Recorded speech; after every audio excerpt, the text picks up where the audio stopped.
On va continuer à travailler sur ce sujet important qu'on a déjà abordé depuis plusieurs fois parce qu'il est profondément enraciné dans l'esprit des gens de notre époque, des chrétiens de notre époque. Et j'aimerais prendre un certain nombre de textes parce que je ne veux pas que vous disiez « Ah, mais il a choisi juste les textes qui vont dans son sens. » On va prendre les textes qui vont dans l'autre sens. Mais là, tu nous triches. On commence toujours par... Et on va prier ensemble. OK. Je vais le faire. Seigneur, nous te remercions pour cette possibilité d'ouvrir ta parole. Nous te demandons ton esprit pour la comprendre telle que tu l'as inspirée à tes serviteurs. Au nom de Jésus. Amen. On a vu des textes concernant la mort. On a vu la dernière fois que la mort est un sommeil jusqu'au moment de la résurrection. Oui. Il y a, comme on a vu dans plusieurs émissions avant, des textes qui sont utilisés par des gens et qui sont la base de leur confiance dans ce qu'ils croient, sans avoir utilisé les autres textes des Écritures. Alors j'aimerais regarder ces textes avec vous, et c'est en fait très simple, parce que d'une façon générale, il suffit de remettre le texte dans son contexte pour comprendre ce que le texte veut dire. Alors on va premièrement regarder un passage dans l'Ancien Testament, dans le premier livre de Samuel, 1 Samuel chapitre 28. 1 Samuel chapitre 28. On a là une histoire qui se situe à la fin de la vie du premier roi d'Israël, Saül. Et Saül est en mauvaise position parce qu'il y a plusieurs rois qui se sont mis ensemble pour l'attaquer et il se sent nettement en infériorité. 1 Samuel 28. 1 Samuel chapitre 28. OK. Paul, est-ce que tu aimerais commencer au verset 4 et nous lire jusqu'au verset 7, s'il te plaît? Oui. Les Philistins se rassemblèrent et vinrent camper à Sunem. Saül rassembla tout Israël et ils campèrent à Gilboa. À la vue du camp des Philistins, Saül fut saisi de crainte et un violent tremblement s'empara de son cœur. Saül consulta l'Éternel, et l'Éternel ne lui répondit point, ni par des songes, ni par l'Urim, ni par les prophètes. Merci. Il est en position difficile. Qu'est-ce qu'il fait? Consulte l'Éternel. Réponse? Rien. Rien. Pas de signal. Rien. Rien du tout. Ni par les songes, ni par l'Urim, ni par les prophètes. C'était quoi l'Urim? Vous vous souvenez de ce que c'est? Oh, c'était pas un panneau que les grands prêtres avaient avec des pierres?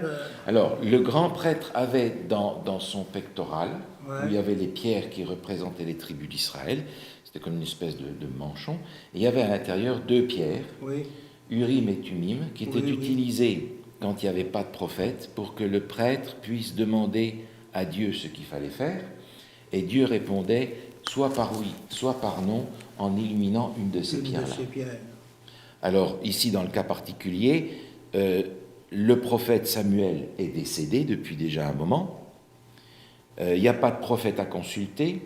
Donc, on irait voir le prêtre en lui disant « Demande à Dieu et on va voir ce que Urim et Tumim vont faire. » Rien. Pas de prophète, pas de pierre, pas de songe, pas de réponse. Silence radio. Qu'est-ce qu'il va faire alors? On va lire, si tu veux lire la suite, verset 7 jusqu'au verset 9.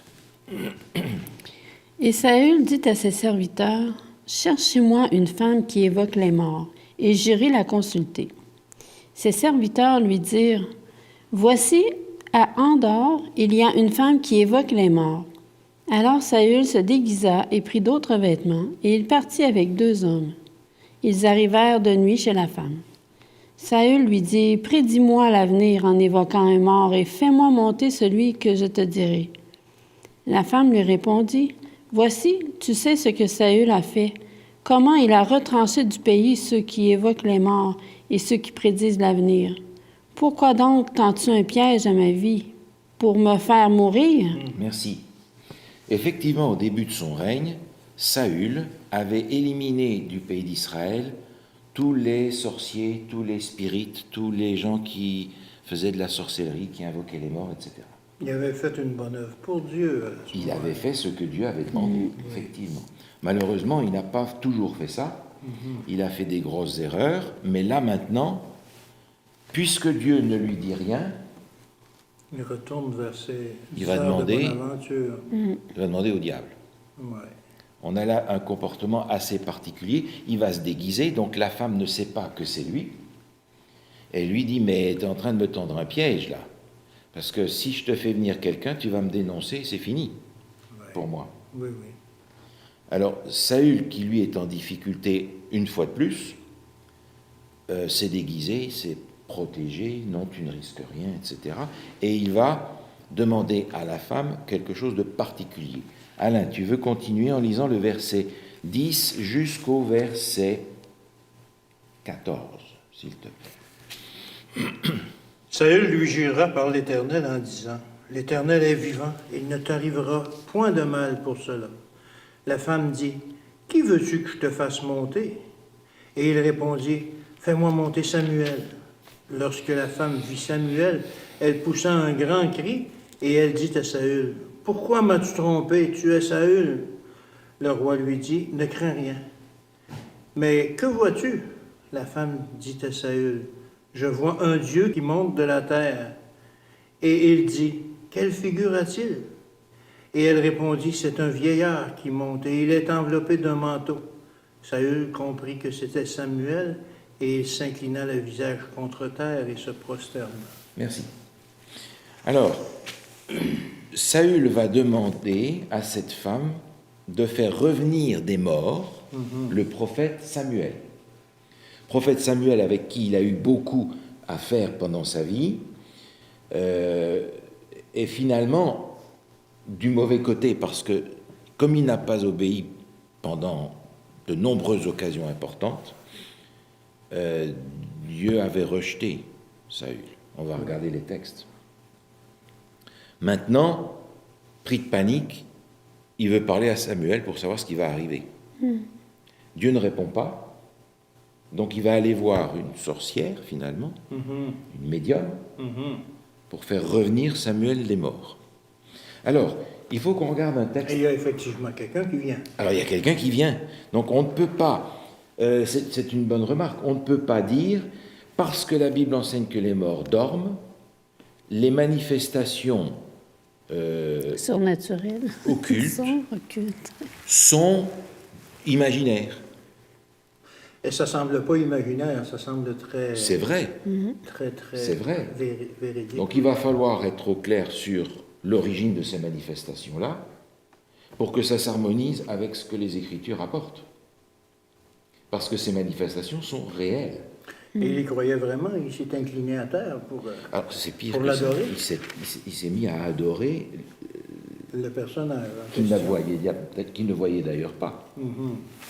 Alors, on va revenir un petit peu en arrière sur l'histoire de Samuel. 1 Samuel, chapitre 15. 1 Samuel, chapitre 15. Je ne vais pas revenir sur l'histoire qui est ici. Samuel va faire quelque chose qui normalement est puni de mort, c'est-à-dire qu'il a pris la place du sacrificateur et du prophète. Et lorsque Samuel va arriver, il va lui dire, écoute mon ami, là, c'est grave ce que tu as fait. Et on va lire, si vous voulez bien, dans 1 Samuel chapitre 15, les versets 22 et 23. Si tu veux bien nous lire ça. L'Éternel trouve-t-il du plaisir dans les holocaustes et les sacrifices, comme dans l'obéissance à la voix de l'Éternel? Voici, l'obéissance vaut mieux que les sacrifices et l'observation de sa parole vaut mieux que la graisse des béliers. Car la désobéissance est aussi coupable que la divination, et la résistance ne l'est pas moins que l'idolâtrie et les théraphim. Puisque tu as rejeté la parole de l'Éternel, il te rejette aussi comme roi. C'est fini. À partir de ce moment-là, Saül peut descendre de son trône, remettre sa couronne et dire au revoir. Au revoir, c'est fini. Il t'a rejeté. On passe au prochain. Par contre, ce que Samuel va faire, c'est s'accrocher à son trône, à sa couronne. Et quand il aura compris qui va être son successeur, que Dieu a déjà choisi, il va faire tout pour l'éliminer.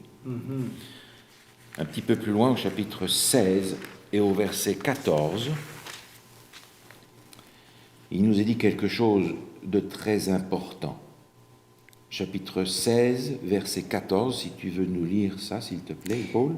Oui, l'Esprit de l'Éternel se retira de Saül, qui fut agité par un mauvais esprit venant de l'Éternel. Ok. Wow.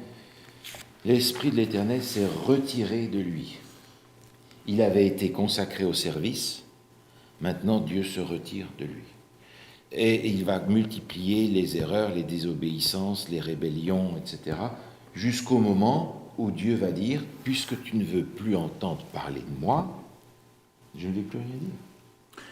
Mais ça porte un peu à controverse, ce verset-là, parce qu'on dit « L'Esprit de l'Éternel se retira de Saül ». Donc, il n'était plus avec Saül. Mais la suite du verset dit que Saül fut agité par un mauvais esprit venant de l'Éternel. Ok. Alors, il nous faut pour ça prendre quelques textes qui nous montrent que dans l'Ancien Testament, on attribuait tout finalement à Dieu. Vous savez que le peuple hébreu a été très scrupuleusement instruit dans le fait qu'il y a un seul Dieu, contrairement au peuple environnant où il y en avait de toutes sortes. Oui. Donc l'Israël est convaincu qu'il y a un seul Dieu. Mais dans le monde, on voit le bien et le mal. Donc comment est-ce qu'on fait avec ça? Ils sont conscients que l'ennemi existe, Satan. Le livre de Job nous fait comprendre ça aussi. Mais ils ont une difficulté parce qu'il y a un seul Dieu et le bien et le mal vont jusqu'où? Donc ils ont une certaine déformation, j'allais dire, de faire remonter et le bien et le mal jusqu'au seul Dieu qui existe. OK. D'où des expressions qui sont un peu curieuses. Et on va regarder deux textes qui nous montrent un seul événement dans l'Ancien Testament, mais qui va être attribué dans un passage à Dieu et dans un autre passage au diable. OK. Le texte qu'on va regarder se trouve dans 2 Samuel au chapitre 24. OK. C'est un texte qui parle d'un événement durant le règne de David, donc le successeur de Saül. Et il est dit au verset 1er, 2 Samuel 24, verset 1, si tu veux nous lire ça, Alain. La colère de l'Éternel s'enflamma de nouveau contre Israël, et il excita David contre eux, en disant, « Va, fais le dénombrement d'Israël et de Juda. » Merci.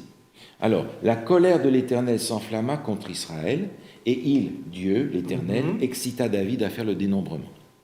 Oui. Dieu n'a rien demandé à David de faire, mais David veut voir combien il a de soldats pour voir s'il peut aller battre les autres. OK. Dieu lui a rien demandé. C'est son ambition à lui de se dire, bon, moi je suis un roi, je vais aller à la guerre, il faut que j'ai La force la force nécessaire pour les battre. Maintenant, le même événement nous est raconté dans le premier livre des Chroniques, au chapitre 21. Le même événement dans 1 Chronique, chapitre 21. Tout de suite au verset 1. Alors, au verset 1, tu veux lire comment ça s'est présenté cette fois-ci? Satan se leva contre Israël, et il excita David à faire le dénombrement d'Israël. Etc. Le même événement. Il va être dans le livre des Chroniques attribué à Satan, et dans le livre de Samuel, il va être attribué à l'Éternel, qui est considéré comme la source de tout au départ. Alors, on comprend, après l'enseignement des Écritures, que le mal ne vient pas de Dieu. On l'avait vu dans le livre de Job. Effectivement, oui. Et que Satan est là derrière pour inciter Dieu à faire le mal. Mais Dieu avait dit, moi je ne fais pas de mal à Job. Donc on comprend, en comparant les textes, comment les choses se fassent. Oui. Et on a dans le livre de Samuel, le texte qu'on a lu, quelque chose du même genre. Dieu avait donné son esprit à Saül parce qu'il avait été consacré comme roi. Oui. Maintenant, Saül se rebelle contre Dieu, rejette le prophète, ne veut plus rien entendre. Donc Dieu retire son esprit et lui dit, je t'ai rejeté comme roi. Mais c'est Dieu qui agit, Oui. mais ce n'est pas un mauvais esprit de l'Éternel qui va venir, c'est un mauvais esprit de Satan parce que Dieu s'est retiré. Qui a pris la Si place. Dieu se retire, qui est-ce qui vient? L'autre. Et ça ne fait pas de C'est sens ça. de dire que Dieu se retire, mais il remet un autre C'est ça. esprit. Là, non. C'est ça. Donc Il est retiré. on comprend ce texte de cette façon-là avec cet exemple que je viens de vous donner en Ben oui, particulier. ben oui. Alors, on va retourner dans notre passage de 1 Samuel, chapitre 28, où on avait cette démarche de Saül auprès de cette médium. OK. Donc, on comprend que Saül avait rejeté Dieu, et par conséquent, Dieu ne lui parle plus.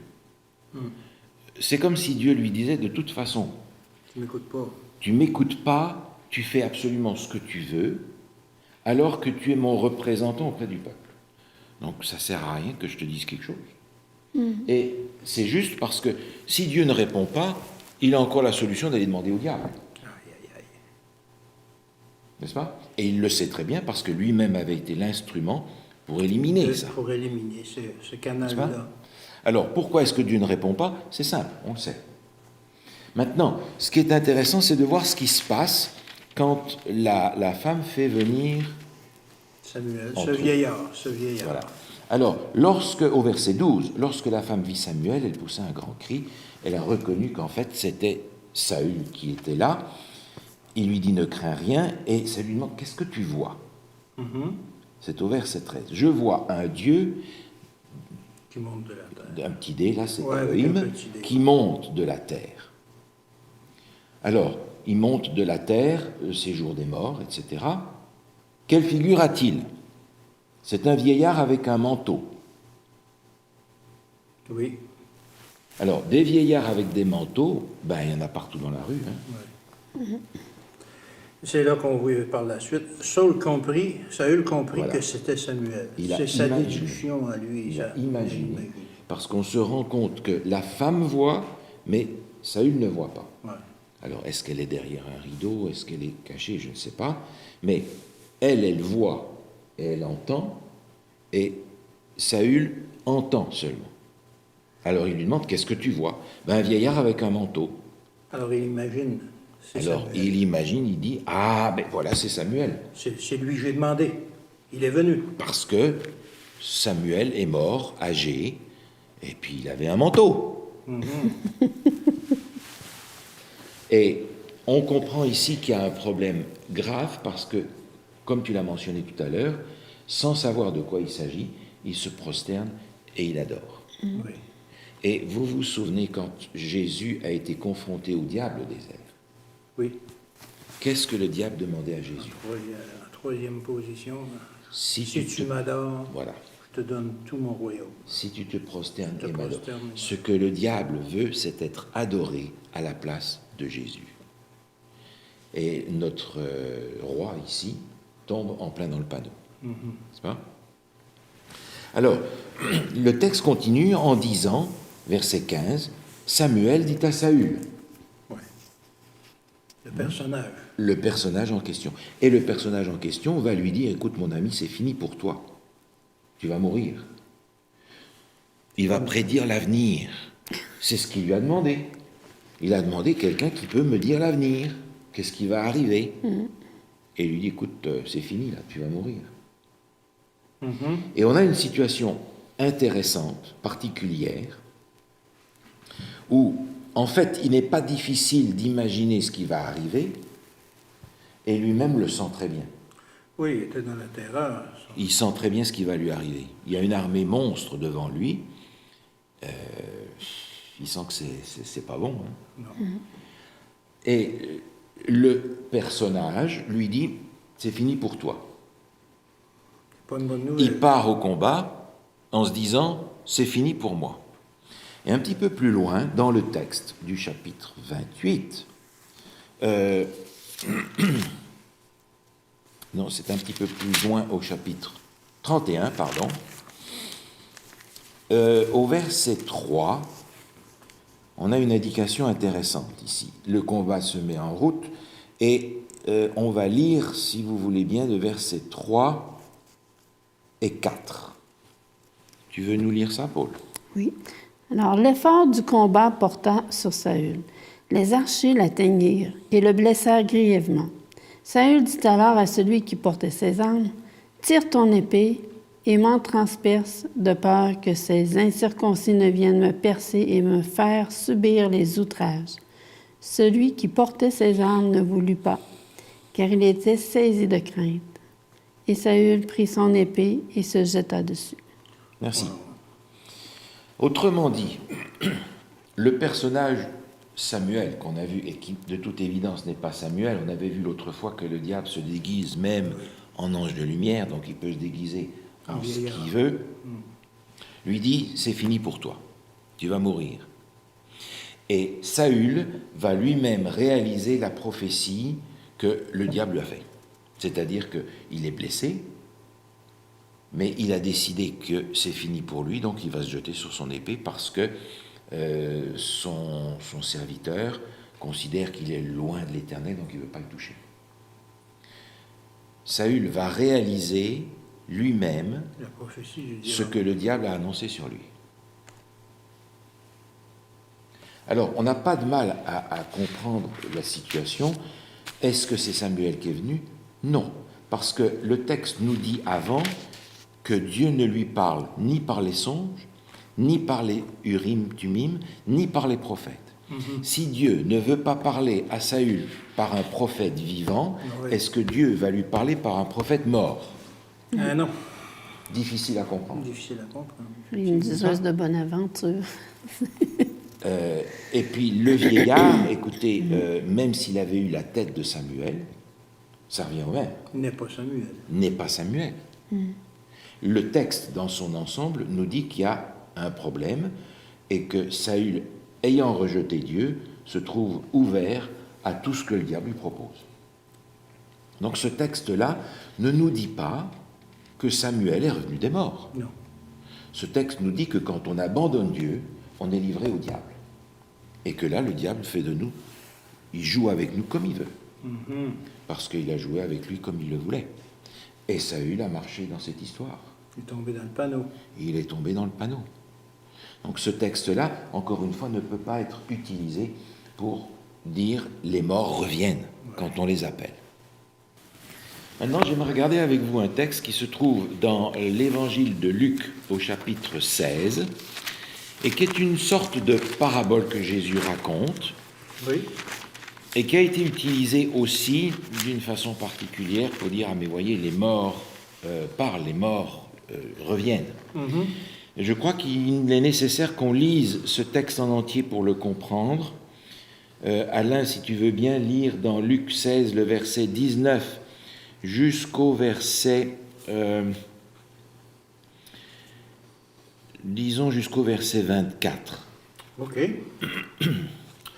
Il y avait un homme riche qui était vêtu de pourpre et de fin lin, et qui chaque jour menait joyeuse et brillante vie.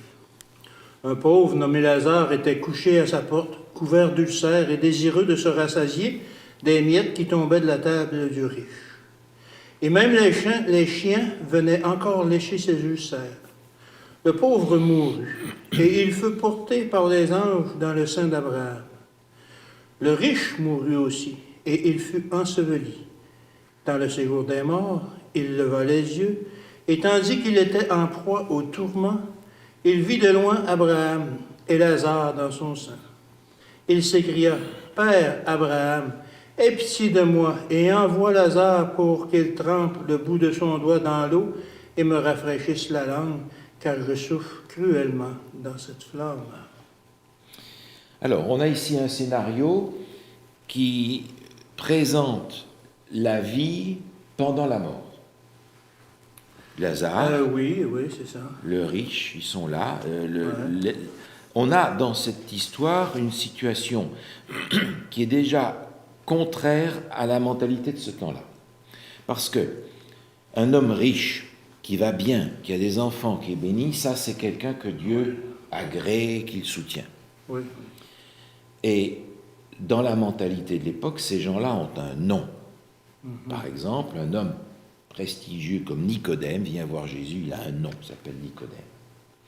Mais les gens qui sont pauvres, malades, sans enfants, etc., c'est rien. C'était vu comme une punition de Dieu. C'est une punition de Dieu. La maladie, la lèpre. Ces gens-là n'ont pas de nom. Ouais, Or, Jésus, dans cette histoire, fait l'inverse. Le riche n'a pas de nom, c'est vrai. mais le pauvre s'appelle Lazare. Alors, il va lui donner un nom. Est-ce que Jésus, à ce moment-là, sait ce qu'il va faire au moment de Jean chapitre 11, c'est-à-dire ressusciter celui qui véritablement s'appelle Lazare? C'est possible. Oui, quelle coïncidence. C'est possible. Ouais. Mais Jésus va déjà choquer les gens de son temps en faisant les choses à l'inverse de ce qui est communément reçu. Dès le départ, le riche a le mauvais rôle et le pauvre a le bon rôle parce qu'il a un nom. Et il se retrouve, le riche va se retrouver En enfer. en enfer. L'autre va se retrouver dans le sein d'Abraham. Alors le sein d'Abraham doit être géant pour pouvoir recevoir tous les bons. Ouais. Alors déjà, dans la manière dont l'histoire commence, on se rend compte que cette parabole est plutôt une allégorie qu'on ne va pas pouvoir prendre au pied de la lettre et qui ressemble un petit peu aux histoires qu'on a aujourd'hui avec Saint-Pierre qui est au paradis et qui reçoit les gens qui arrivent. Saint-Pierre n'est pas au paradis, Saint-Pierre ne reçoit pas les gens au paradis, mais on a des histoires de Saint-Pierre qui reçoit les gens et qui leur dit non, ça ne marche pas, oui, ça marche. Toutes ces histoires qu'on a, vous en connaissez sûrement. Oui. C'est quelque chose du même genre. Alors on va lire la suite de l'histoire. Paul, si tu veux continuer le verset 24 et lire jusqu'au verset 30 seulement. Alors, Abraham répondit, « Mon enfant, souviens-toi que tu as reçu tes biens pendant ta vie et que Lazare a eu les maux pendant la sienne. Maintenant, il est ici consolé et toi, tu souffres. D'ailleurs, il y a entre nous et vous un grand abîme, afin que ceux qui voudraient passer d'ici vers vous ou de là vers nous ne puissent le faire. » Le riche dit, « Je te prie donc, Père Abraham, d'envoyer Lazare dans la maison de mon père, car j'ai 5 frères. C'est pour qu'il leur atteste de ces choses, afin qu'ils ne viennent pas aussi dans ce lieu de tourment. » Abraham répondit, « Ils ont Moïse et les prophètes, qu'ils les écoutent. » Et il dit, « Non, Père Abraham, mais si quelqu'un des morts va vers eux, ils se repentiront. » Merci bien. Alors déjà, on a une situation bizarre parce qu'il est en train de brûler en enfer, c'est un lieu de tourment dans les flammes, mais il va suffire d'une goutte ou deux sur sa langue pour le rafraîchir. Ben oui. Ça doit être une fameuse goutte d'eau. Ensuite, il y a un grand abîme, nous est-il dit, entre ceux qui sont dans le sein d'Abraham et puis les autres. Et il nous est dit que de loin, il voit Abraham. Et il arrive à lui parler. Alors, je ne sais pas s'ils avaient inventé les micros à ce moment-là, mais ils arrivent à converser au-dessus du grand abîme. Ouais, grand abîme, c'est grand, ça. Si c'est un grand abîme, comment est-ce qu'ils font pour parler? Oui. Alors, il dit, voilà, écoute, tu as eu une belle vie, Lazare a eu la mauvaise, ben maintenant, voilà, chacun son tour. Ah oui, mais j'aimerais bien que tu ailles avertir mes frères qu'ils ne doivent pas faire les mêmes bêtises que moi. Réponse, mais ça, c'est pas possible. Et d'ailleurs, ils ont déjà des messagers, des prophètes.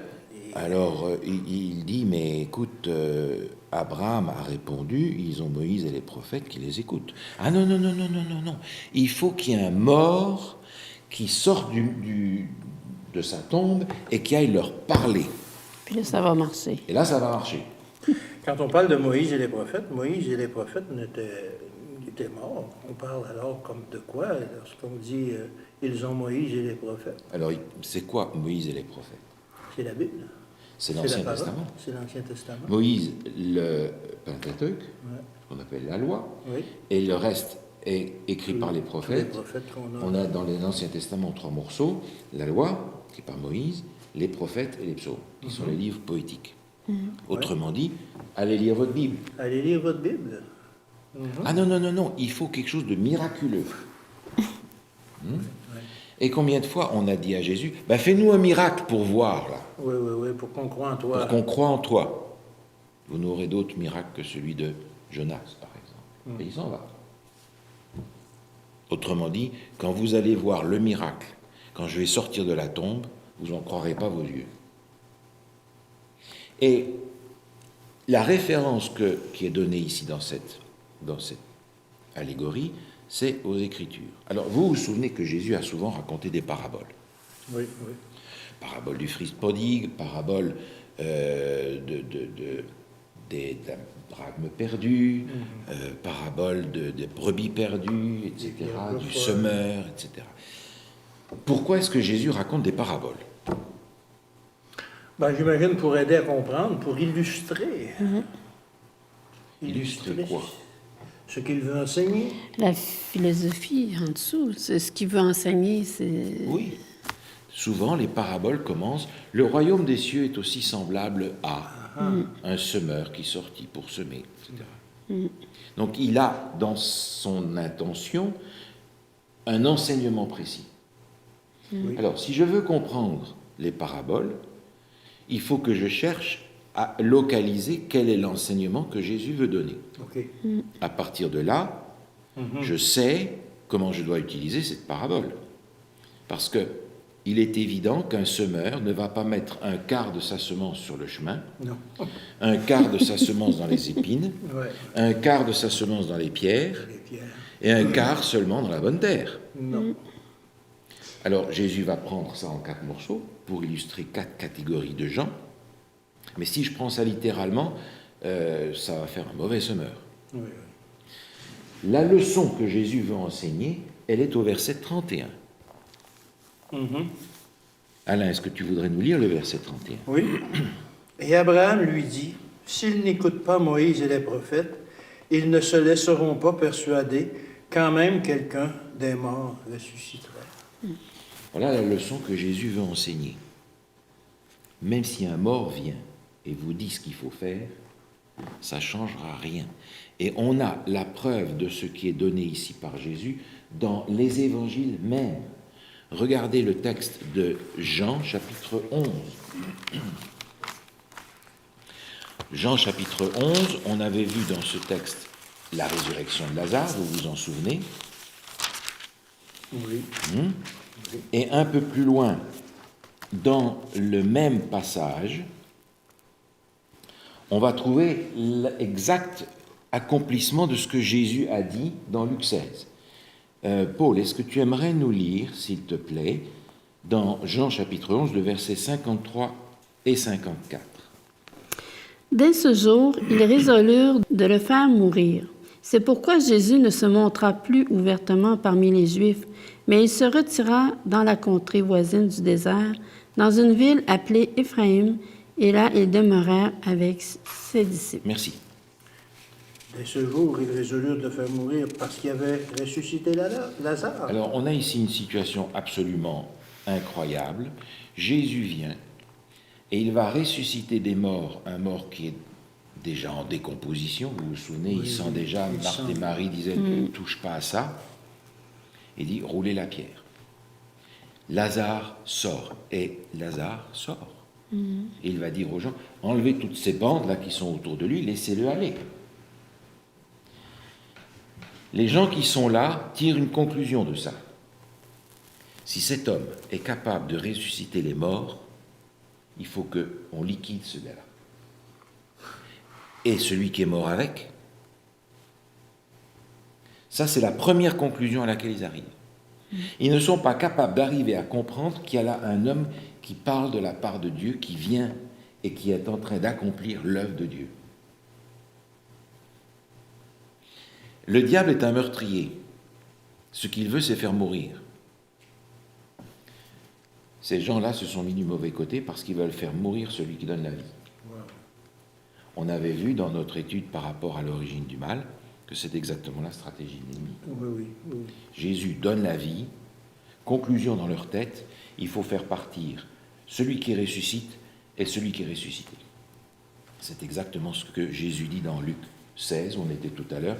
Même si quelqu'un des morts vient, croiront pas. Jésus est en train de dire dans Luc 16, les miracles ne servent à rien. ou pas grand-chose. Les miracles ne vont pas convaincre qui que ce soit. Parce qu'il y en a quand même fait un puis un autre là, Oui. dans la Bible, là, des miracles. Puis il y a sa fin physique a été la même. Exactement. Fait que les miracles... Alors les miracles ont probablement amené des gens à s'approcher de Jésus, à découvrir qui il était. Mais un miracle comme le miracle suprême de la résurrection, Jésus dit, ça ne servira à rien. Ce qui peut servir à quelque chose, c'est si ces gens vont dans les Écritures pour savoir ce que Dieu a à dire. Ah oui, oui, oui, oui. Jésus lui-même, on va prendre un texte dans Matthieu chapitre 7, où Jésus va enseigner en fait la même leçon, en parlant d'une manière un petit peu différente. Matthieu chapitre 7. Alain, est-ce que tu veux bien lire les versets 21 à 23 ? Matthieu 7, 21 à 23. Ceux qui me disent « Seigneur, Seigneur » n'entreront pas tous dans le royaume des cieux, mais celui-là seul qui fait la volonté de mon Père qui est dans les cieux. Plusieurs me diront en ce jour-là, « Seigneur, Seigneur, n'avons-nous pas prophétisé par ton nom? N'avons-nous pas chassé des démons par ton nom? Et n'avons-nous pas fait beaucoup de miracles par ton nom? » Alors je leur dirai ouvertement, « Je ne vous ai jamais connu. Retirez-vous de moi, vous qui commettez l'iniquité. » Un passage qui est fort, hein, Oui, absolument. parce qu'il y a des gens qui servent le Seigneur et qui ont fait des choses extraordinaires. On a chassé des démons en ton nom. On a fait des miracles en ton nom. Réponse de Jésus, Je ne vous connais pas.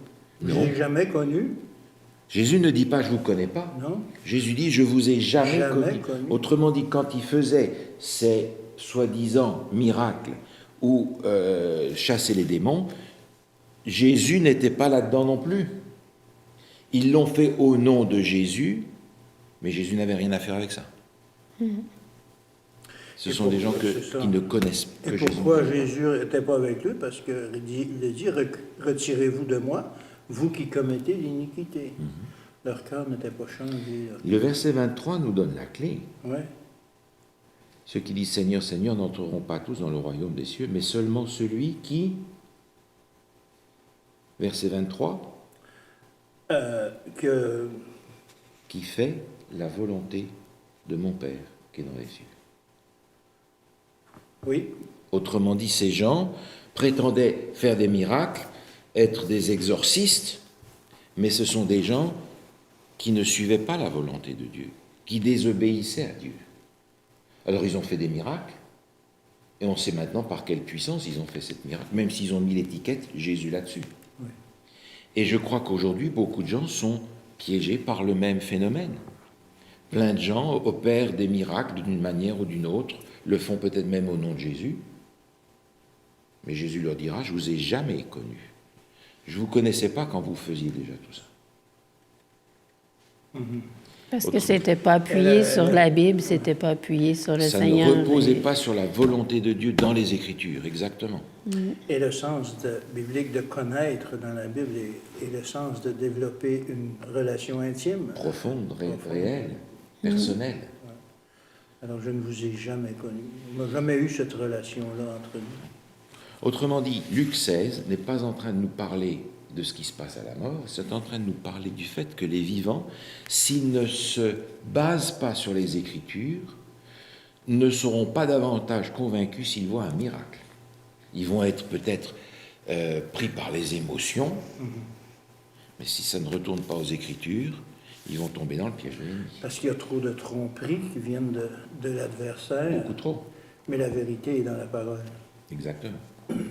Un autre texte, si vous voulez bien, qui est utilisé encore une fois de la mauvaise manière, on va le regarder dans 2 Corinthiens chapitre 5. 2 Corinthiens chapitre 5. 2 Corinthiens chapitre 5. On va lire, pour avoir la phrase dans son entier. Vous savez que l'apôtre Paul fait parfois des longues phrases qui n'en finissent jamais. Hein. Oui. Paul, est-ce que tu aimerais nous lire dans 2 Corinthiens chapitre 5 le verset 6 à 8 ? Nous sommes donc toujours pleins de confiance et nous savons qu'en demeurant dans ce corps, nous demeurons loin du Seigneur, car nous marchons par la foi et non par la vue. Nous sommes pleins de confiance et nous aimons mieux quitter ce corps et demeurer auprès du Seigneur. Merci. On a l'impression en lisant ce texte, juste ce texte-là, que le jour où il quitte son corps, je parle à la manière du populaire, son âme va aller auprès du Seigneur. Oui, on a cette impression-là, oui. On a cette impression-là. On peut lire Philippiens 1, 23, qui reprend quelque chose d'un petit peu similaire. Philippiens 1, on va lire le verset 22 et 23, si tu veux lire ça, Alain. Mais s'il est utile pour mon œuvre que je vive dans la chair, je ne saurais dire ce que je dois préférer. Je suis pressé des deux côtés. J'ai le désir de m'en aller et d'être avec Christ, ce qui, de beaucoup, est le meilleur. Alors on a l'impression, en lisant ce texte-là, comme le précédent, que De mourir. Paul meurt et il se dit « Je vais avec le Seigneur ». Oui. Mais il va falloir voir ce que l'apôtre Paul écrit aussi par rapport à ça, parce qu'on a parlé la dernière fois de la résurrection. Oui. Et on comprend que Paul ne sera pas avec le Seigneur avant la résurrection. Normalement, non. C'est pas ce que la Bible enseigne, même pour lui. Alors, on peut prendre un texte dans Jean, par exemple, pour regarder ce qu'il en est. Jésus lui-même va dire ce qu'il en est. Jean, chapitre 6. On a déjà vu ce passage. Jean, chapitre 6, verset 40. Paul, tu veux bien nous lire ça? La volonté de mon Père, c'est que quiconque voit le Fils et croit en lui ait la vie éternelle, et je le ressusciterai au dernier jour. Oui. Au dernier jour. Oui. Quand on retourne dans l'histoire de Lazare, au chapitre 11 de Jean, on retrouve la même chose. Regardez dans Jean 11.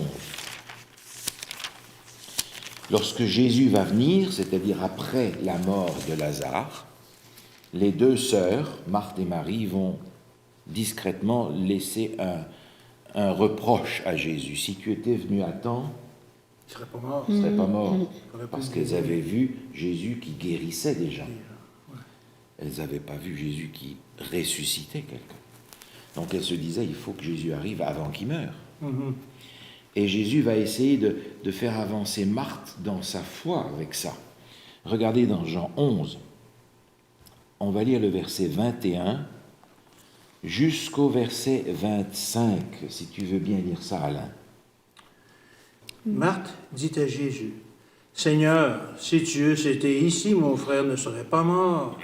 Mais maintenant même, je sais que tout ce que tu demanderas à Dieu, Dieu te l'accordera. » Jésus lui dit, « Ton frère ressuscitera. » « Je sais, répondit Marthe, qu'il ressuscitera à la résurrection au dernier jour. » Jésus lui dit, « Je suis la résurrection et la vie.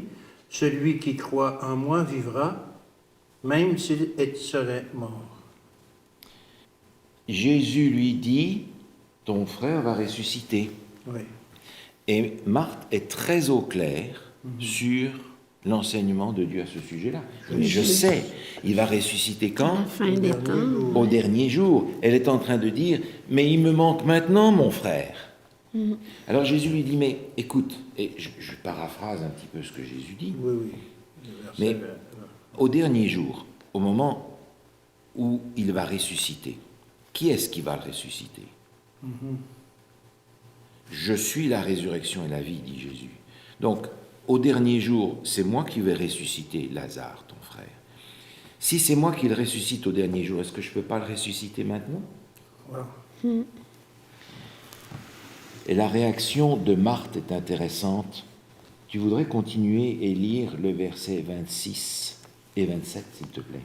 Oui, et c'est encore Jésus qui parle. « Et quiconque vit et croit en moi ne mourra jamais. » Crois-tu cela? Elle lui dit, « Oui, Seigneur, je crois que tu es le Christ, le Fils de Dieu, qui devait venir dans le monde. » Elle répond oui, mais ça la dépasse complètement. Elle est en train de dire, oui, je crois mais je sais que tout est possible, je sais que tu es le Messie qui devait venir. Débrouille-toi avec ça. Elle a été poussée jusqu'à la limite de ce qu'elle arrivait à concevoir et à vivre dans sa foi. Donc, la résurrection n'a lieu qu'au dernier jour. Par conséquent, lorsque Paul est en train de dire « J'ai hâte d'être avec le Seigneur », il sait très bien que le moment où il meurt, la seconde d'après, c'est la résurrection pour lui. Compte tenu qu'il était dans un sommeil. Parce que, comme tout le monde, il a dormi. Oui. Alors, j'ai hâte d'être avec Christ. Mais oui, mais moi aussi. Mais je sais que ce temps-là va être réduit à 1 seconde parce que il dort. Il n'y a pas conscience du temps qui passe. Pas conscience du temps qui passe. Il faut donc harmoniser les passages entre eux et ne pas prendre un et dire « Ah, mais voyez, Paul, était sûr d'aller auprès de Dieu tout de suite. » Non, parce que lui-même, dans l'Épître aux Thessaloniciens, dit que c'est à la résurrection qu'il meurt. On avait vu ce texte la dernière fois. Oui. J'aimerais regarder encore 1 ou 2 textes avec vous, si vous voulez bien. Dans Apocalypse, au chapitre 6, il y a un texte qui est assez particulier.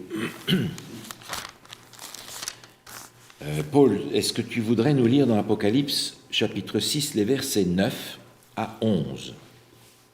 Quand il ouvrit le 5e sceau, je vis sous l'autel les âmes de ceux qui avaient été immolés à cause de la parole de Dieu et à cause du témoignage qu'ils avaient rendu. Ils crièrent d'une voix forte en disant « Jusqu'à quand, Maître saint et véritable, tardes-tu à juger et à tirer vengeance de notre sang sur les habitants de la terre? » Une robe blanche fut donnée à chacun d'eux, et il leur fut dit de se tenir en repos quelque temps encore, jusqu'à ce que fût complet le nombre de leurs compagnons de service et de leurs frères qui devaient être mis à mort comme eux. Merci. Alors, on ne va pas étudier tout l'Apocalypse maintenant, mais il est ici question d'un autel. Oui.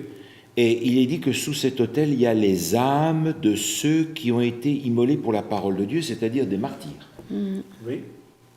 Ah, mais on avait vu que les âmes, en fait, il n'y en a plus quand ils sont morts. C'est ça. Mais on avait vu que le mot âme est utilisé dans un sens global pour la vie, les êtres humains. Oui, aussi, Bon. oui. Ouais. Mais ils sont sous un autel. Sous quel autel vous pensez qu'ils sont là? Au hôtel, on retrouve ça dans le sanctuaire Oui. terrestre et céleste aussi, Oui. j'imagine. Qui Il était... y avait 2 autels. Vous vous souvenez, dans le sanctuaire? On va en parler plus tard. Mais puisque ce sont des gens qui ont été mis à mort à cause de leur foi, sous quel autel sont-ils? Bonne question. L'autel du sacrifice. Il n'y a pas de choix d'autrement. Ils ont été sacrifiés pour Oui. leur foi. Oui. Ils sont là, sous l'autel des sacrifices, dans le ciel. N'est-ce pas? OK. Le premier hôtel, lorsqu'on en entrait, Exact. et où on effectuait le sacrifice. Le sacrifice. Les sacrifices. Et ils demandent quelque chose. Qu'est-ce qu'ils demandent? Une certaine vengeance. Pourquoi ça continue, tout ça? C'est long. C'est long. C'est quand est-ce que... Quand est-ce que tu vas tirer vengeance de notre sang? Quand est-ce que tu vas nous donner justice? Qu'est-ce que tu attends? Alors, tout d'un coup, on réalise qu'il y a des morts qui parlent. Ouais. C'est possible. Vrai. Pas selon ce qu'on a vu jusqu'à présent. Ah. Donc si je prends ce texte tout seul, les morts parlent. Ouais. On a dans le livre de la Genèse un exemple qui correspond à ça. Genèse au chapitre 4. Genèse chapitre 4. Au chapitre 4 de la Genèse, il nous est raconté comment le premier homme qui est né sur la terre, Caïn, va tuer son frère Abel. Et Dieu va intervenir, il va parler à Abel. Et on va lire Genèse chapitre 4, le verset 9 et 10. Tu veux bien nous lire ça, là? L'Éternel dit à Caïn, « Où est ton frère, Abel? » Il répondit, « Je ne sais pas. Suis-je le gardien de mon frère? » Et Dieu dit, « Qu'as-tu fait? La voix du sang de ton frère crie de la terre jusqu'à moi. Merci. La voix du sang de ton frère crie de la terre jusqu'à moi. Quand est-ce que vous avez entendu la dernière fois du sang crier? C'est une illustration. C'est une illustration. Une illustration de l'acte qui a été commis et Qui demande vengeance, qui demande justice. Oui, c'est ça. On a la même chose dans l'Apocalypse 6. Ces âmes qui sont sous l'autel, ce sont des morts qui dorment. Ils dorment, mais leur martyr demande justice. Et vous avez remarqué la réponse qu'il leur est donnée, verset 11. On leur donne une robe blanche. Une robe blanche. Et on leur dit, Ils ont l'assurance de leur salut. ils ont reçu l'assurance du salut, mais on leur donne une consigne. De se tenir en repos quelque temps encore. Continuez donc à faire dodo. Donc ce ne sont pas des morts qui parlent, mais leur mort injuste demande que Dieu juge cette situation et fasse justice. Autrement dit, pendant qu'ils sont morts, un jugement va avoir lieu. Ils vont être reconnus comme justes Oui. Ah oui. et ils vont recevoir une robe blanche, la promesse du salut. Mais ils sont encore morts parce qu'ils doivent encore faire dodo jusqu'à ce que tous les martyrs soient morts. Parce qu'ils ne pourront pas ressusciter avant le retour de Jésus. Oui, oui, oui. N'est-ce pas? Alors, ces gens qui crient sont exactement comme le sang d'Abel qui crie et qui demande que cette situation-là soit jugée par Dieu et jugée selon la justice, ce qui est fait. Vous notez en passant que pendant leur mort, un jugement a lieu. Oui, cette robe-là qu'il aurait remise. C'est-à-dire ils ont- pendant que les gens sont vivants, c'est-à-dire avant le retour de Jésus. Il y a un jugement qui est fait. Autrement dit, je crois dans la vie après la mort. Oui. Je ne crois pas dans la vie pendant la mort. Quand je dis que je crois à la vie après la mort, je suis en train de dire que je crois à la résurrection. À la résurrection au dernier jour. Mais à la vie pendant la mort, non. Parce que ce sont deux choses opposées. Et c'est ça, quand il y a la mort, il n'y a plus de vie. Hein. C'est l'un ou l'autre. C'est l'un ou l'autre. C'est l'un ou l'autre. Je ne peux pas avoir les deux. Et on va le voir dans un autre texte qu'on va regarder, que c'est difficile de parler de cette façon-là. Les deux. On va prendre un texte rapidement dans le livre de Job, un texte qu'on a déjà vu, auquel on a déjà fait allusion. Je ne vais donc pas insister lourdement parce que le message de Job est extrêmement clair. Dans le livre de Job, au chapitre 19.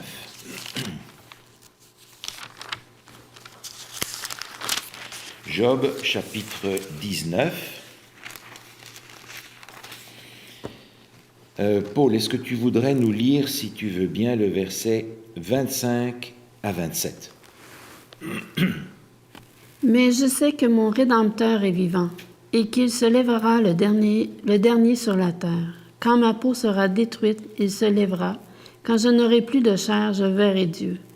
Je le verrai, et il me sera favorable. Mes yeux le verront, et non ceux d'un autre.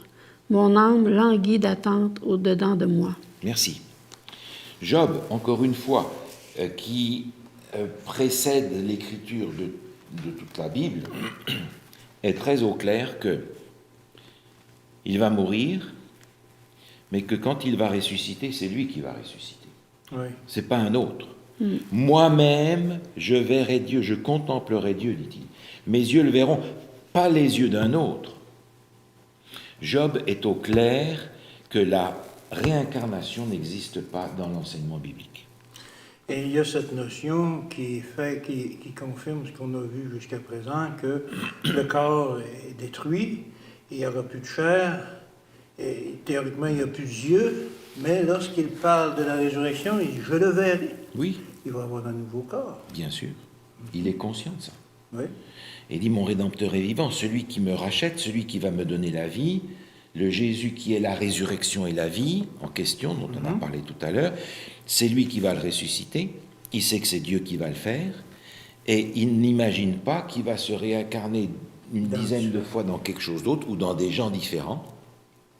On a aujourd'hui cette idée qui circule même dans le christianisme que Dieu est une puissance. Oui, Dieu n'est pas une personne. ok. Et le mal est aussi une puissance. Oui, c'est vrai. Cette idée qui court. Donc il va falloir s'attribuer, capter la puissance du bien pour contrôler la puissance du mal. C'est le nouvel âge, ça, c'est... On trouve ça dans le Nouvel Âge, on trouve ça dans tout un mouvement, un nouveau mouvement païen, si vous voulez, qui est Qui regroupe toutes sortes de- une vision nouvelle du panthéisme. Ok. Dieu est partout. Oui, Mais, en réalité, nous sommes des personnes. Dieu a créé des personnes. oui. Et il nous a créés à son image, à sa ressemblance. Dieu est une personne. Et pour sauver les personnes que nous sommes, Dieu va envoyer une personne, Jésus.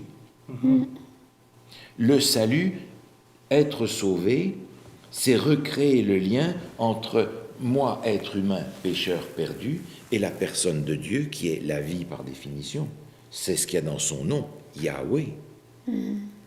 Ce n'est pas une puissance, ce n'est pas Un nuage. un nuage, ce n'est pas une énergie. Ouais, tu sais, L'énergie du comme- bien, l'énergie du mal, le Dieu du bien, le Dieu du mal, c'est du néopaganisme, ça. Mais comme il y en a qui vont dire que tu l'appelles Bouddha ou n'importe quoi, c'est la même chose, c'est Dieu. C'est ça. Mais C'est c'est une pas énergie, ça. ouais.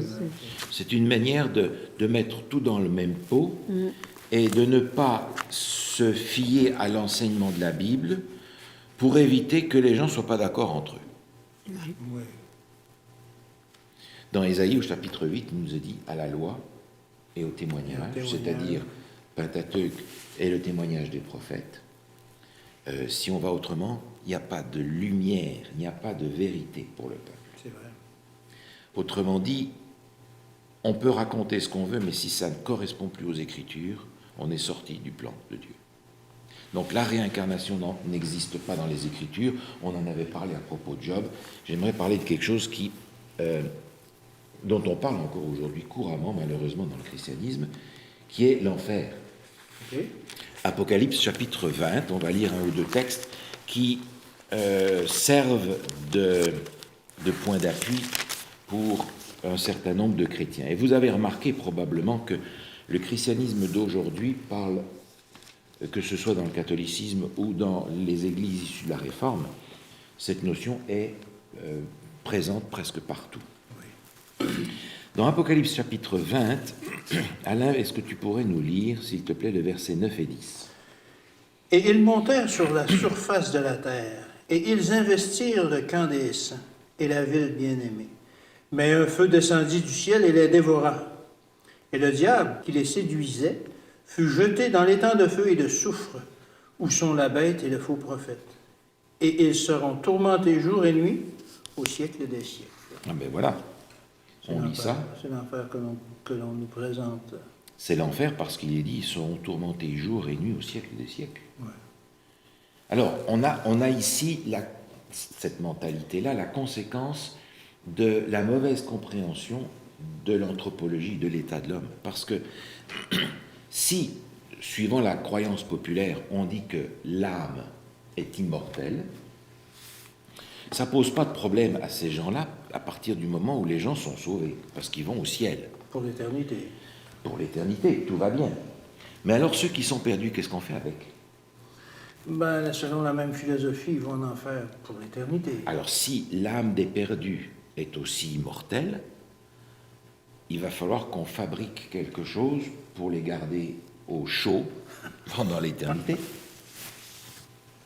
Et on a pris ces textes-là en disant « Ah, voilà, les sauvés montent au ciel, les perdus en enfer pour toujours. » Alors ça résout le problème dans un sens, mais moi je me dis, mais je suis pécheur, c'est vrai. Je vais enfreindre la loi de Dieu pendant 90 ans, peut-être un peu plus, j'en sais rien, peut-être un peu moins. Et pour payer, entre guillemets, pour expier les fautes que j'aurais commises pendant 100 ans, je vais le faire pour toujours. et qui ne seront jamais expiés parce que l'éternité, la punition dure éternellement, il n'y a pas de fin. L'éternité, c'est long, hein, ça finit jamais. Ça, On a du mal à imaginer ça. Ça fait cher payer. Il y a quelque chose qui me dérange parce que j'ai appris que le meurtrier, c'est le diable, et que ce que Dieu veut, c'est la vie.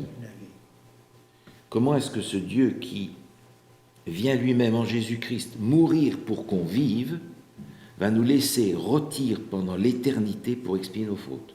C'est une manière de dire que ce que Jésus a fait n'est pas suffisant pour éliminer le problème du mal d'une façon complète. Mm-hmm. Il y a encore des résidus à effacer. Il y a des résidus ineffaçables. Ouais. Ce que Jésus a fait est incomplet si j'ai cette philosophie-là. Jésus n'est pas capable de sauver entièrement. Il y aura toujours quelque chose qui va rester du mal éternellement. Donc Jésus va sauver quelques-uns, les autres. Et qu'est-ce qu'on fait si on est au ciel et qu'on voit brûler, selon Oui. nos proches ou qui n'ont pas voulu accepter Jésus? Alors on peut toujours le dire, ils ne le verront pas, Dieu va cacher ça, mais Dieu n'a pas l'habitude de cacher les affaires. Non. Dieu n'a pas l'habitude de cacher les affaires. Regardez un texte dans l'Ancien Testament, par exemple, qui est intéressant, c'est Ésaïe 66. Ésaïe 66, le dernier chapitre du livre du prophète Ésaïe. Ésaïe 66, un texte un petit peu morbide, mais qui va presque nous faire sourire finalement. C'est le verset 24. Paul, si tu veux nous lire, qui est en fait le dernier verset du livre d'Ésaïe, Ésaïe chapitre 66, verset 24. Et quand on sortira, on verra les cadavres des hommes qui se sont rebellés contre moi, car leur ver ne mourra point et leur feu ne s'éteindra point, et ils seront pour toute chair un objet d'horreur. Merci. Alors, non seulement on les voit, mais les vers sont devenus immortels aussi. Ben oui. Ils vont les manger pour Leurs l'éternité. les vers ne mourront point, et le feu ne s'éteindra point. Mais ça Ils sont en marche train pas. d'être mangés et brûlés. Alors, tout d'un coup, on réalise que les vers ont une âme immortelle. Difficile d'arranger ça. Hein. Ouais. Puis qu'il y a toujours du lunch Et il aussi. y a toujours du lunch à manger. Ouais. C'est ce qui est. Alors, ça marche comment? Ces cadavres se renouvellent constamment pour que les vers immortels puissent le manger? Ils se renouvellent constamment, ils sont constamment recréés par Dieu. Comment ça marche? Comment ça On se retrouve fonctionne? là devant quelque chose qui est aberrant. Dans le Nouveau Testament, on a aussi la même chose dans Matthieu 25. Matthieu 25, verset 46. Donc il y a quelques textes qui sont troublants par la manière dont la chose est exprimée.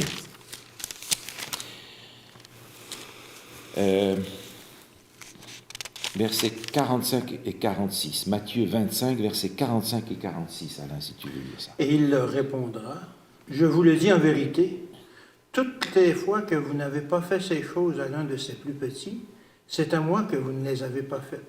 Et ceux-ci iront au châtiment éternel, mais les justes à la vie éternelle. Oh, même chose. Même chose. Vie Même- éternelle pour les bons, Ouais. châtiment éternel pour les mauvais. Alors, vous vous rendez compte qu'il y a dans les Écritures, Ancien et Nouveau Testament, un certain nombre de textes qui prêtent à confusion en se disant, mais véritablement, il y a plusieurs textes qui nous disent que le châtiment va être Éternel. éternel. Alors, encore une fois, il faut prendre tous les textes qui parlent de ça. OK. Et j'aimerais regarder un texte dans l'épître de Jude avec vous. Jude n'a pas de chapitre parce que c'est un petit livre qui est juste avant l'Apocalypse, au chapitre 7. Non, pardon, au verset 7. Jude, verset 7. Alors, c'est une longue phrase qui parle d'autre chose avant, mais on va juste lire le verset 7. Ce n'est pas nécessaire ici, dans ce cas particulier, d'avoir le sujet précédent. Paul, est-ce que tu veux bien lire le verset 7? Que Sodome et Gomorrhe et les villes voisines qui se livrèrent comme eux à l'impudicité et à des vices contre nature sont donnés en exemple, subissant la peine d'un feu éternel. Merci. Ah ah, il est question de Sodome et Gomorrhe. Vous vous souvenez ce qui est arrivé à Sodome et Gomorrhe? Mais ils ont été brûlés par le feu et le soufre. C'est qui a envoyé Détruits. ça? C'est Dieu? C'est Dieu qui a détruit ça parce qu'il n'y avait plus rien de bon. Non. Il y en avait un.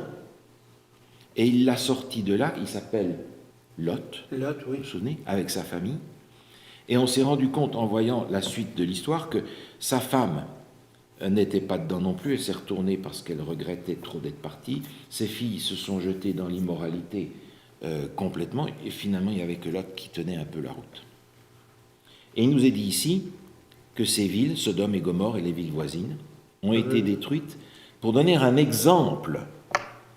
Un exemple de quoi? Mais on parle d'un feu éternel, d'un exemple de ce que représente l'éternité. Pour, Alors écoutez, vous vous souvenez que dans l'Ancien Testament, Dieu a détruit la terre parce que dans Genèse, il était dit que toutes les pensées de leur cœur se tournaient entièrement, chaque jour, Vers le uniquement mal. vers le mal. En d'autres termes, il n'y a plus rien que je puisse faire pour les sortir de là. Tout est mauvais. Déluge. de là le déluge. Il a donc détruit par l'eau, sauf Noé et sa famille. Maintenant, à la fin des temps, d'après ce qu'on a vu, comment est-ce que Dieu va détruire le mal? On parle par le feu éternel. Ah ah, voilà l'exemple que l'on a. Sodome et Gomorrhe sont en petit ce que Dieu va faire à la fin pour purifier la terre du mal. Mais il est question ici d'un feu éternel. Est-ce que ça fume encore à Sodome et Gomorrhe aujourd'hui? Non, je ne sais même pas si on sait où c'était Alors, exactement. vous avez une idée où c'est? On a une idée où c'est. Oui, oui, dans quelle région, mais... Mais on ne voit pas de boucan. Il n'y a pas de boucan qui continue à sortir. Sodome et Gomorrhe se trouvent quelque part sous la mer morte. OK. La mer morte qui est l'aboutissement du Jourdain, morte parce qu'elle ne débouche sur rien, C'est ça. grosse évaporation. On a encore là les restes de cette destruction avec beaucoup de produits chimiques qui sont aujourd'hui utilisés. Mesdames, si tu achètes des produits de beauté, tu regardes comme il faut, tu trouveras peut-être dedans des produits de la mer morte. Mais Sodome et Gomorrhe étaient à l'emplacement où se trouve la mer morte. OK. Et on a là quelque chose de très intéressant. Ça a éteint le feu, ça. Là. Ça a éteint le feu, et comment? Éternellement. Oui. Dieu a dit, ce sera détruit par un feu éternel. Et il a scellé cette décision-là en mettant la mer dessus. Ça ne sera plus jamais reconstruit d'une manière ou d'une autre. Autrement dit, le feu éternel est en train de nous dire que ce feu-là va avoir une conséquence irréversible et permanente. Si Sodome et Gomorrhe subissent la peine d'un feu éternel et que ça ne fume plus, c'est simplement comme un feu. Tu fais un feu, tu mets du bois dedans. Quand il n'y a plus de bois à brûler, qu'est-ce qui se passe? Ben, il n'y a plus rien. Et le feu s'éteint. Le feu s'éteint. Pourquoi faire durer un feu éternellement quand il n'y a plus rien à brûler? Alors, ce n'est pas le feu, la flamme qui est éternelle, c'est la conséquence. C'est la destruction que le feu va faire. La destruction C'est la destruction que le feu va faire qui est permanente. Parce que s'il reste toujours quelque part une poche de mal qu'il faut épurer, ça veut dire que le mal n'est pas détruit entièrement. Alors, comme on a vu tout à l'heure, les vers vont finalement mourir faute de nourriture et le feu va s'éteindre faute de combustible. Et c'est pas difficile. Écoutez, le salaire du péché, c'est... La mort. Trouvez-moi un texte dans les Écritures qui dit que le salaire du péché, c'est la vie dans la souffrance. La vie éternelle dans la souffrance, non. Ça n'existe pas. Non. Le salaire du péché, c'est la mort. Et quand on parle de la mort dont Dieu a parlé à Adam et Ève, mout à mout, la mort qui est présentée dans nos textes, tu mourras certainement, tu mourras de mort. Référence à la mort éternelle, au retour à la non-existence. Mais nulle part on va trouver quelque chose qui nous permet de supposer que la conséquence du péché, c'est la vie dans la souffrance. Parce que ou c'est la mort, ou c'est la vie. Mais ça ne peut pas être les deux. Non. En fonction de ce qu'on a vu et de ce que la mort était. Alors, le feu éternel est un feu qui ne va pas brûler éternellement, mais ce sera un feu, une destruction qui sera complète, permanente et définitive. Il n'y aura plus de mal, il n'y aura plus de méchants, il n'y aura plus de pécheurs. Ils vont avoir été exterminés. C'est quoi ce Dieu qui n'est pas capable de résoudre le problème du mal à fond? Alors, on a d'autres passages qui sont intéressants dans les Écritures à ce sujet-là. On va regarder par exemple le texte de Abdias, un petit livre à la fin de l'Ancien Testament. Abdias, là encore, il n'y a pas de chapitre, il n'y a que des versets, et on a un texte ici qui est en rapport avec la fin des temps. On va lire, si tu veux bien lire, Paul, dans Abdias, le verset 15 et 16. Car le jour de l'Éternel est proche pour toutes les nations. Il te sera fait comme tu as fait. Tes œuvres retomberont sur ta tête. Car comme vous avez bu sur ma montagne sainte, ainsi toutes les nations boiront sans cesse. Elles boiront, elles avaleront, et elles seront comme si elles n'eussent jamais été. Ah ah. Alors, au début, il nous est dit, le jour de l'Éternel est proche, Oui. pour qui? Toutes les nations. Donc, on est ici dans un contexte de la fin des temps, Oui. n'est-ce pas? Oui. Et il nous est dit, voilà, tu as bu sur ma montagne sainte, référence à la profanation des cultes païens qui étaient utilisés dans l'ancien Israël. Eh bien, puisque tu as bu, ben, tu vas boire. Boire, pour reprendre l'expression de l'Apocalypse, le vin de la colère de Dieu. Hein? Pour recevoir ta récompense. Recevoir ce qui est normal et juste. Et il est dit, elles seront comme si elles n'avaient jamais été. On ne les voit pas brûler nulle part. Donc Ça, c'est le retour à la non-existence. C'est ça. Ces gens, le mal, le diable, ces anges, les méchants, pour prendre un raccourci, ceux qui n'ont pas accepté le salut de Dieu, seront comme s'ils n'avaient jamais existé. Donc le feu ne va pas brûler longtemps pour les réduire. On va regarder un autre texte dans le livre de Nahum, qui était un petit peu plus loin, pas très loin, mais dans dans l'Ancien Testament, au chapitre 1er.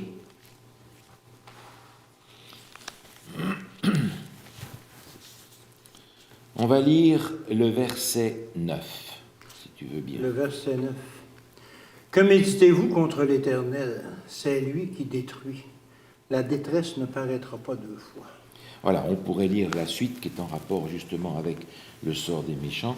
Et ici, dans ce contexte de la fin, Dieu dit, ce problème-là du mal, de la détresse, du péché, ne paraîtra pas deux fois. Il ne peut donc pas y avoir une poche de mal qui est en train de brûler éternellement dans un coin de l'univers. Le problème du mal va être résolu entièrement par Dieu. Jésus est l'instrument par lequel Dieu va résoudre ce problème complètement et entièrement et pour toujours. Si le problème du mal est résolu pour toujours, il n'y a pas une punition pour toujours d'une vie dans la souffrance éternelle. Je me réjouis de ça parce que Oui, c'est l'assurance. d'un côté, Dieu ne va pas dire « Ah, t'as fait le mal, mais enfin ça va pour une fois.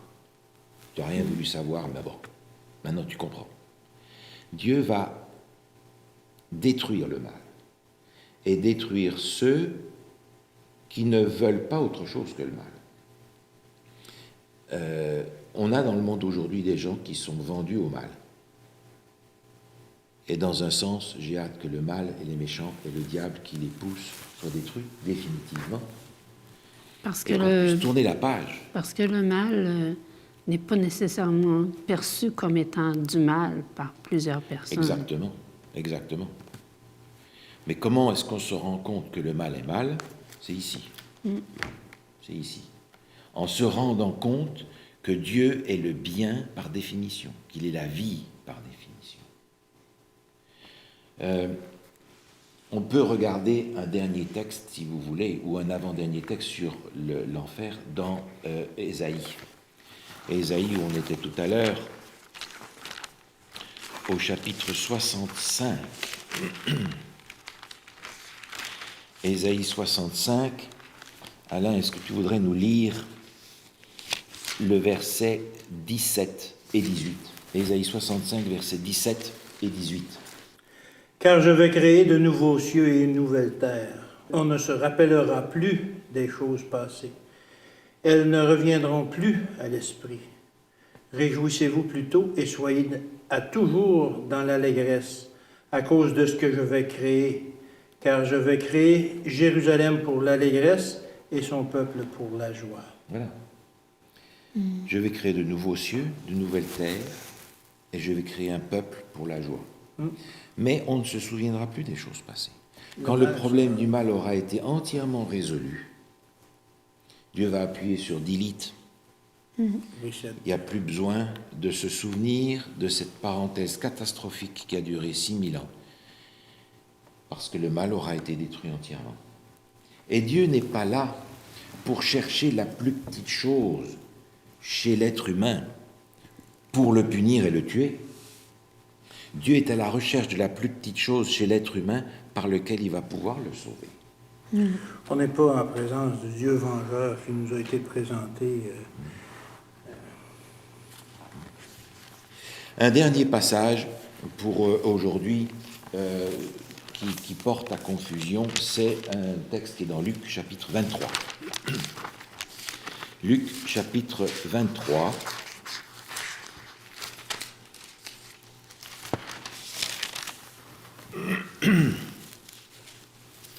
C'est le verset 43. Vous vous souvenez, Jésus est sur la croix, il a de chaque côté des brigands qui ont été mis à mort avec lui. Oui. Et que dit le verset 43 ? Paul, si tu veux nous lire ça, vous connaissez l'histoire. Oui.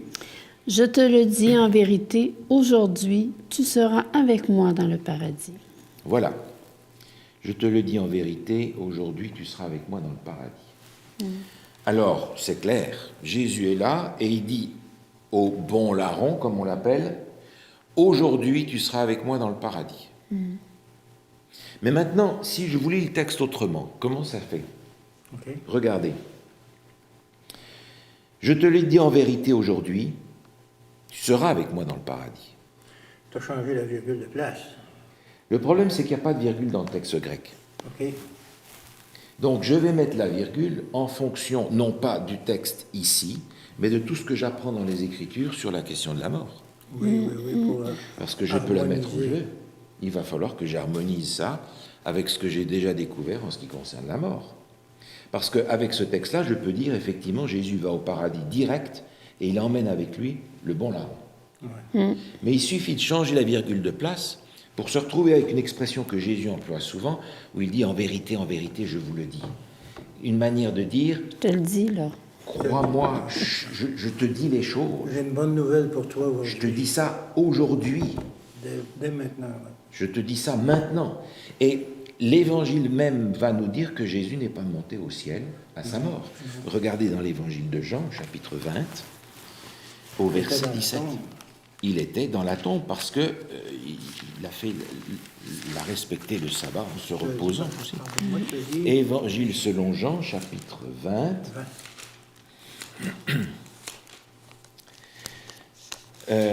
On va lire le verset 16 et 17. Tu veux bien nous lire ça, Alain ? oui. Jésus dit à Marie, elle se retourna, et elle lui dit en hébreu, Rabouni, c'est-à-dire maître. Jésus lui dit, ne me touche pas, car je ne suis pas encore monté vers mon Père. Mais va trouver mes frères et dis-leur que je monte vers mon Père et votre Père, vers mon Dieu et votre Dieu. Merci. Alors ça, c'est 3 jours après, c'est Au à moment de la résurrection. Oui. Jésus est mort, il a passé le sabbat dans la tombe. Ouais. Ici, c'est le dimanche matin, le premier jour de la semaine en Premier jour de la réalité, semaine. résurrection. Il rencontre Marie et dit « Ne me touche pas, je ne suis pas encore monté vers mon Père Alors, il ne peut pas avoir ramené le bon larron avec lui. Non. ». Il n'est pas monté au ciel le vendredi. Non. Jésus doit encore faire ce voyage interplanétaire jusque dans la maison de Dieu, ou dire « Voilà, ce qu'il dit dans sa prière dans Jean 17, « J'ai accompli l'œuvre que tu m'as donnée ». Et recevoir cette investiture comme le Rédempteur, le Sauveur de l'humanité. Le sacrifice a été fait, la mission a été remplie parfaitement. Jésus va être reconnu dans le ciel comme le Sauveur de l'humanité. Tout est accompli. Tout est accompli. Mais je ne suis pas encore monté vers mon Non. Père. Un peu plus tard, on va voir que Jésus va rencontrer les disciples et à Thomas qui ne croit pas, il dit « Mets ta main, touche, regarde ». Et il leur demande même à manger. Donc on comprend qu'entre-temps, Jésus est monté au ciel. Il a rencontré Dieu et l'univers céleste. Et qu'il a là été reçu selon ce que l'on a dans le psaume 24. On pouvait maintenant le toucher. Il n'est donc pas monté au ciel quand il est mort, juste après sa mort. Autrement dit, il va falloir mettre la virgule au bon endroit. C'est ça. Je te le dis en vérité, aujourd'hui, tu seras avec moi dans le paradis. Cet homme est mort avec une bonne nouvelle. Oui. C'est que, au dernier moment, son attachement à Jésus a permis à Jésus, à la dernière minute, de prendre le tout petit grain de foi qu'il a pu trouver chez lui pour lui promettre la vie éternelle. Je crois que Dieu fait la même chose avec beaucoup de gens parmi nous. J'aimerais terminer avec 2 ou 3 citations qui sont intéressantes, parce qu'elles viennent en particulier d'auteurs catholiques et protestants, et ce que ces théologiens disent ne correspond pas à ce que leur Église enseigne. Okay. J'ai ici un texte de Claude Trémontant, un théologien catholique, qui écrit dans la métaphysique biblique. C'est un article dans la revue Esprit de 1957. Il dit « L'âme humaine n'est pas une parcelle de la substance divine. Elle n'est pas de soi éternel. Si l'homme a une espérance, c'est en Dieu et non en soi-même. C'est ici que gît la différence essentielle entre l'immortalité de l'âme des philosophes et la doctrine biblique. » Wow. Donc cette réflexion est tout à fait conforme aux Écritures, Oui. et je me demande pourquoi est-ce que cet enseignement n'est pas répercuté dans l'Église à laquelle appartenait Claude Trémontant. Maintenant, j'ai ici un autre texte qui a été écrit par le cardinal Ratzinger. Que l'on a connu sur le nom de Benoît XVI. Benoît XVI, qui est devenu pape plus tard, il a écrit ça avant. Écoutez ce qu'il écrit. C'est un article sur la résurrection dans un livre Introduction au christianisme. Cet article de la résurrection de la chair pose un singulier dilemme. Nous avons redécouvert que l'homme est indivisible, que nous vivons avec une nouvelle ardeur, notre corpréité, et que nous la considérons indispensable pour réaliser l'unité de l'être humain. C'est pourquoi nous pouvons très bien comprendre le message biblique qui ne promet pas l'immortalité de l'âme séparée du corps, mais de l'homme dans son entier. C'est le sentiment qui a amené aujourd'hui la théologie protestante à se positionner contre la doctrine grecque de l'immortalité de l'âme, considérée sans raison comme une doctrine chrétienne. Ouf.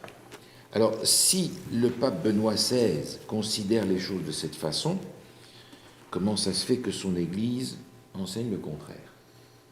Bonne question. J'ai ici un texte de Oscar Kuhlmann, qui lui est un théologien protestant, qui écrit cela dans le témoignage du Nouveau Testament, un livre de La Chaux-et-Niesley, 1956. Ces citations sont sur le site paulscalier.com. Posez à un chrétien, protestant ou catholique, intellectuel ou non, la question suivante. Qu'enseigne le Nouveau Testament sur le sort individuel de l'homme après la mort? Et à très peu d'exceptions près, vous aurez toujours la même réponse. L'immortalité de l'âme. Et pourtant, cette question, quelque répandue qu'elle soit, est un des plus graves malentendus concernant le christianisme. Il est inutile de vouloir passer ce fait sous silence ou de le voiler par des interprétations arbitraires qui font violence au texte. L'âme n'est pas immortelle, l'âme c'est l'homme, et quand Jésus reviendra, il va ressusciter ce qui lui appartient.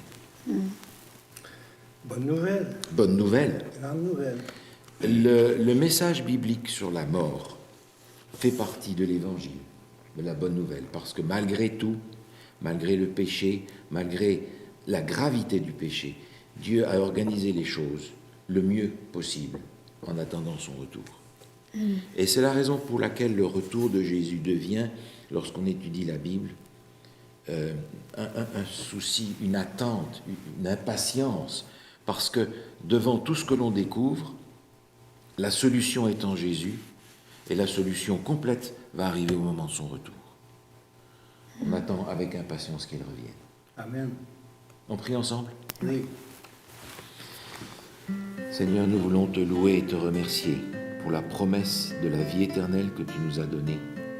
Une vie que nous ne méritons pas, mais que tu nous donnes par Jésus, et que tu donnes à tous ceux qui mettent leur confiance entièrement en Jésus et dans sa parole.